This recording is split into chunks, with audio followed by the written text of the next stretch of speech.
Hey guys, and welcome back to my channel. In today's video, we're doing a little bit of a battle. I don't know. Okay, rewind a little bit. You guys know how much I love, and if you don't know, I love the Maybelline Dream Cushion Foundation. This has been a ride or die, a staple in my makeup routine, not just a staple in my drugstore foundations, but like I grab this over high-end foundations these days. Recently, this has come to my attention. I know Tati Westbrook talked about the Laneige BB cream, or CC, what is this? BB Cushion Hydra Radiance Foundation. During the Sephora sale, I decided to pick this up because I know how much I love this. I wanted to see if I would like this one, but I'm actually curious to see which one is better, you know? Like, what if the drugstore one is better than the Laneige? Or what if this one is worth it, you know, compared to this one? So we're gonna do half and half. I'm gonna be putting, I better switch these. I'm gonna be putting the Laneige one on this side, the Maybelline one on this side, and we're gonna do a wear test. I'm just curious. I hope you guys are curious as well. I know a lot of you guys have asked me to test this one out. So that's what we're gonna do today. I'm excited to see what this ends up doing. So this is the Laneige packaging that I just picked up. The thing is with this one, I opened it and there's actually a refill in this. So normally this retails for $38, but you get 2 cushions, which means that if you divide that in half, it's about $19 per cushion. So I want to know if it's worth it. Like, what if it's worth it to splurge a little bit, pay the $38 up front, get an extra cushion, or, you know, pay the $14.99. That's the full price. It's usually cheaper at Walmart, but at Ulta Beauty, it is $14.99. So I want to know which one's worth it, which one's better, yada, yada, yada. Let's just get right into it. I have cleaned my face, I've put my eyebrows on, and I've applied moisturizer, and that's all I'm going to do. I don't know if I'm going to do primer or anything like that, just because I want to see how these foundations perform up against each other without a primer kind of, you know, boosting the longevity.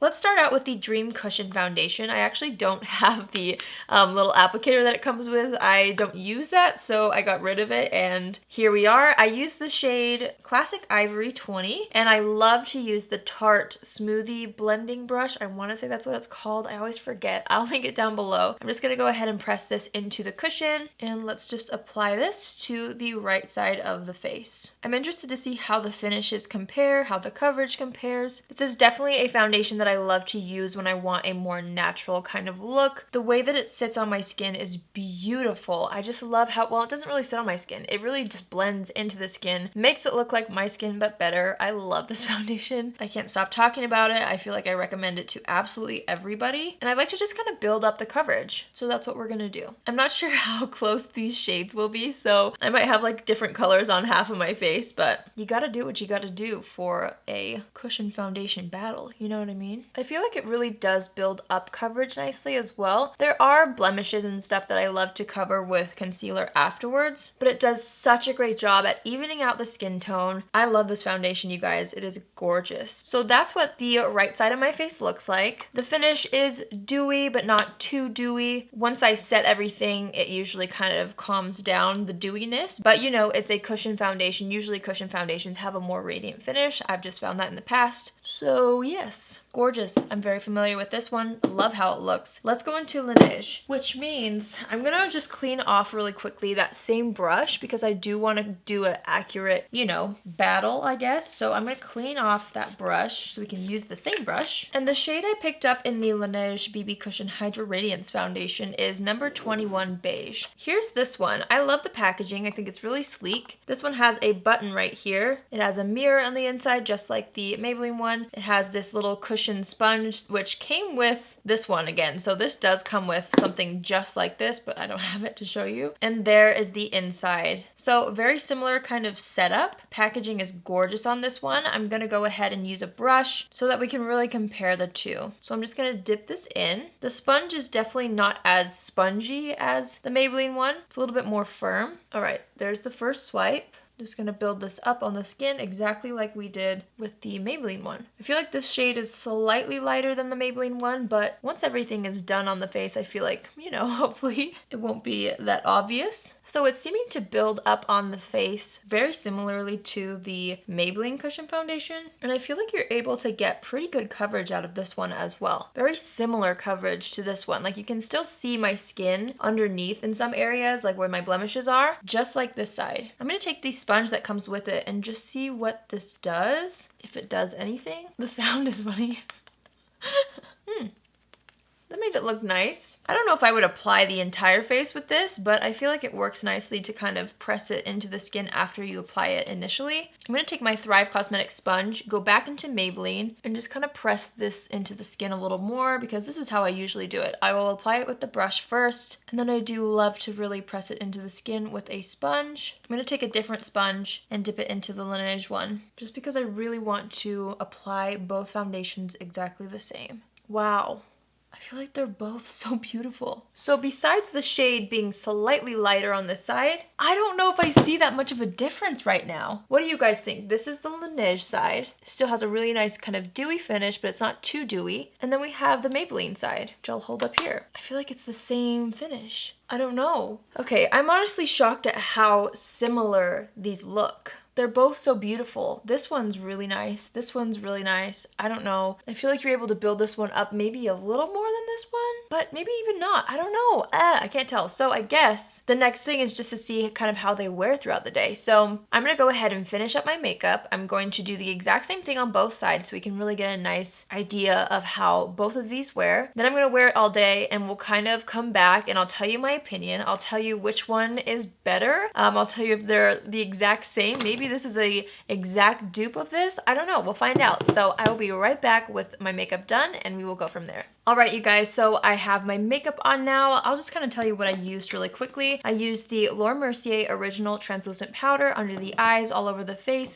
I used KKW Beauty Concealer under the eyes, and just on this blemish right here. I didn't put concealer anywhere else on the complexion so that we can kind of see how the coverage holds up. I used the Makeup Revolution, the Wants palette on the eyes. Just did something really simple with this. We've got the By Terry Blush palette in Hippie Chic on the cheeks. Thrive Cosmetics Ray Bronzer, the NARS Forty France highlighter, which I have a little bitty mini size, but I love this highlight. And on the lips, I have Persona Cosmetics liquid lipstick in the shade Flamingo, which I think is such a pretty pink. I love this. Yeah, everything seemed to apply really nicely. I don't know, I can't really tell the difference right now between the two, except for, you know, the shades a little bit darker on this side. This side maybe a little bit, like slightly, looks a little more plump, which is a weird thing to say, but I feel like it might have smoothed over everything a tiny bit better than the Maybelline one, but they're so similar. I honestly can't get over how similar these are to each other. So it is currently 4:16 p.m. I know I always tend to do like foundation reviews later than usual, but I do stay up pretty late. So I'm gonna be trying to keep this on as long as possible. We're gonna do a check-in, and then I'm gonna kind of show you the pros and cons to each foundation, which one I end up liking the most, if there is one by the end of the day, and we will kind of see who won this battle, you know what I mean? I'm so excited. So yeah, I'm just gonna go about my day and I'll come back in a little bit and you guys will see how everything held up throughout the day, and we'll make our final decisions and I'll share with you my final thoughts. So I'll see you in a little bit. Alright you guys, I'm looking greasy. I will explain. It is currently 12:43 at night, so it's pretty late. That means I've been wearing this for over 8 hours. I did not powder the T-zone like I usually do.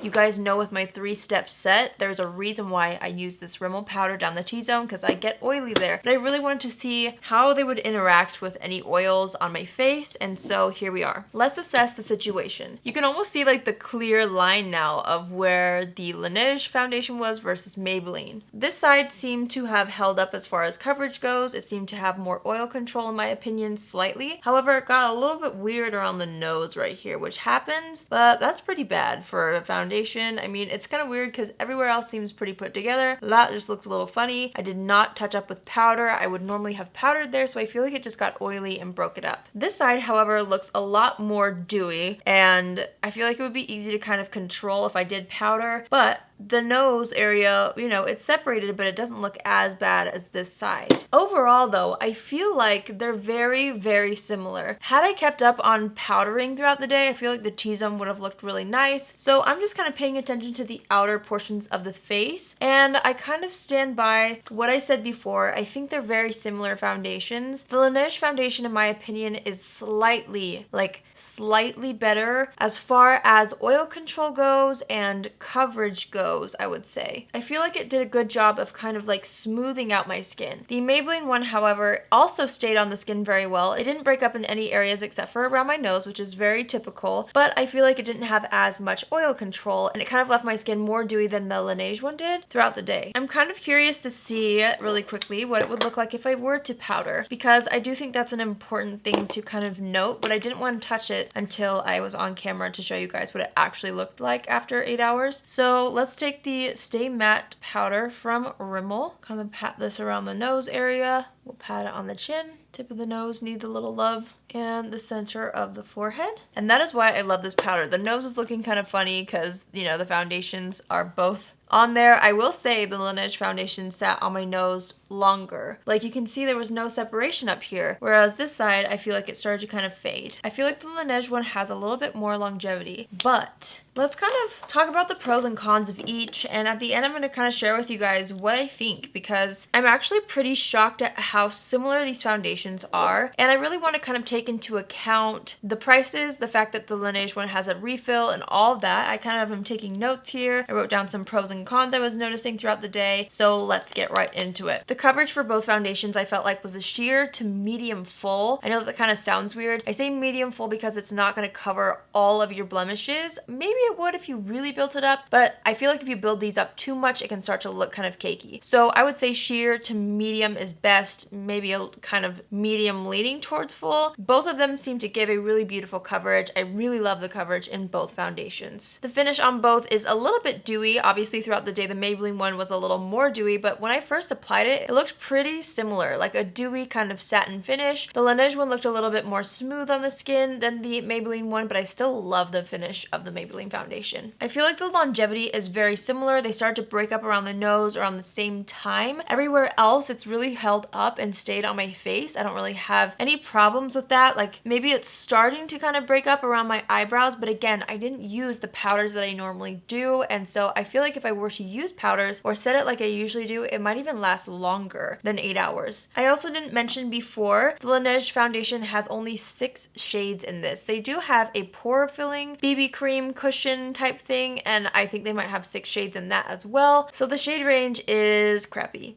That's that. The Dream Cushion doesn't really top it by that much. There's 8 shades in this one, so shade range for both is going to be really difficult for a lot of people. I wish they would expand the shade range in both, so that is a con for me with both foundations. Another thing I wanted to point out is with the Laneige foundation, there's an SPF of 50 in here, so it's really going to be good if you're wearing it on an everyday basis and going out in public, going out in the sun, your skin will be protected. This does not have an SPF in it, so you know, there's just these little differences that you might want in a foundation, or you might not really care if it doesn't have SPF in it. Then, you know, in that case the Maybelline Dream Cushion would be a great one, but I'm just trying to point out the differences for you guys because I just find it fascinating in a way, and I love talking about makeup. So I also kind of broke down the prices. So for $14.99, in some places it is cheaper, I will say. I get mine at Walmart and I think it's around the $12 range, sometimes $13. I don't really know. But on Ulta, again, it retails for $14.99, and you get 0.51 ounces. In the Laneige BB cream, you get 0.52 ounces in each cushion, and it retails altogether for $38 even. That means that each cushion costs about $19 for the Laneige one. So there is a price difference. Like if you were to purchase 2 of these to kind of equal the same amount as the Laneige foundation, you would still be saving $8 in a price difference. This would be around $30 to buy 2. This is $38, so you'd still be saving money buying 2 of the Maybelline Dream Cushion foundations. So with that all said, this is a battle. I don't know if I'm gonna be able to choose one. I feel like it's totally up to you guys. If I'm totally honest, I'm actually very impressed with the Laneige foundation. I loved how it applied to my skin. I felt like it kind of looked better. I felt like makeup applied better on top. I don't know. I was just really happy with how it looked on the skin. However, the Maybelline Dream Cushion still has my heart. I feel like for the price, you get your money's worth with this one. Both of these foundations, I will be honest, are very expensive considering the amount of foundation that you get in them. So that is something to keep in mind. Maybelline, but I do feel like this one has lasted me a very long time. Obviously, I just tried this one out, so I can't really tell you how long it's going to last, but I feel like if you need a little more oil control, you might like the Laneige one. If you don't really mind or you want a more dewy, kind of fresh look, then I would definitely recommend the Maybelline Dream Cushion. I'm actually very impressed by both foundations. I feel like the Maybelline one is a perfect dupe for the Laneige one. I don't even know, Laneige, I can't really speak right now. So if you're wanting to splurge a little bit more, this is a gorgeous foundation. I feel like I would recommend it. If you're wanting something that's going to control oils a little more throughout the day, I would go with this one. The Dream Cushion is more accessible. It's a gorgeous foundation. I mean, you guys saw the side-by-side comparison. The finish and everything is almost identical to the Laneige foundation. So if you're not really looking to spend $38 up front for a cushion foundation, I would definitely try this one. That's my cushion foundation battle results. I've come to the conclusion that I like both. I feel like with the Dream Cushion especially, if I were to have set it how I normally set it, it would wear much longer and it wouldn't get as dewy. So keep that in mind as well. I really didn't touch up throughout the day. So if you do kind of get a little bit oily on the skin, then you might just want to kind of powder throughout the day and keep up on it a little more than I did. But yeah, I hope you guys find this video helpful. Let me know if you guys like the idea of a drugstore versus high-end battle of the products video. I would love to do more if you guys want to. And if you do want to, let me know what products you want to see go head to head. I would love to do an all-day wear test on whatever you guys want to see me compare, because this is a great example of two quality products at different price points. And so I love kind of showcasing that. I love showcasing that Maybelline Dream Cushion really did compare well to the Laneige higher end foundation. So I loved filming this video, and if you guys enjoy it, again, let me know in the comments down below. Let me know if you've tried either of these foundations and what you guys think about them. I always love hearing your opinions and your feedback as well. So I know I always tell you to comment that, but I read through all the comments. I love to kind of chat with you guys. So let me know which one you guys liked better on my skin as well. Thank you all so much for always coming back to my channel and for watching my videos. If you're new here, I would love to have you be a part of the family. Go ahead and click on the subscribe button to join. And if you want to be a part of the notification squad, after you subscribe, just click on the bell and you'll be notified on Tuesdays, Thursdays, and Saturdays when I post my videos. That's all I have for you today, and I will see you in my next video. Love you. Bye!